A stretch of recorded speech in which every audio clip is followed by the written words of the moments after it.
Hi అండి, వేసవికాలం వచ్చిందంటే మామిడికాయల సీజన్ అయితే వచ్చేస్తుంది కదా. ఈరోజు నేను మామిడికాయ పప్పు చేశాను. పెసరపప్పుతో మామిడికాయ పప్పు చేశాను. ఫస్ట్ పెసరపప్పుని తీసుకొని డ్రై రోస్ట్ చేసి వాటర్తో వాష్ చేసుకోవాలి. తర్వాత వాటర్ పసుపు వేసి మెత్తగా ఉడకపెట్టుకోవాలి.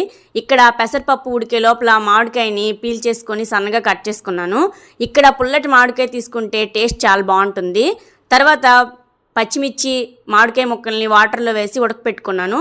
ఉడకపెట్టుకున్న తర్వాత మెత్తగా స్మాష్ చేసుకొని పప్పులో వేసి తగినంత ఉప్పు అయితే వేసుకోవాలి. లాస్ట్లో పప్పుకి తాలింపు అయితే ఇంపార్టెంట్ కదా, పోపు పెట్టుకున్నాను. ఈ పోపు కోసం ఫస్ట్ ఆయిల్ వేసుకొని ఆయిల్లో ఎండుమిర్చి వేసుకోవాలి. ఎండుమిర్చి ఎంత నల్లగా వేయించుకుంటే అంత ఫ్లేవర్గా ఉంటుంది. తర్వాత దంచుకుని వెల్లుల్లి, ఆవాలు, జీలకర్ర, శనగపప్పు, లాస్ట్లో కొంచెం కరివేపాకు వేసుకొని పప్పులో వేసుకుంటే చాలా బాగుంటుంది. ఈ వీడియో మీకు నచ్చితే ఒక లైక్ చేయండి. ప్లీజ్ సబ్స్క్రైబ్ చేయండి. Thanks for watching. Bye bye.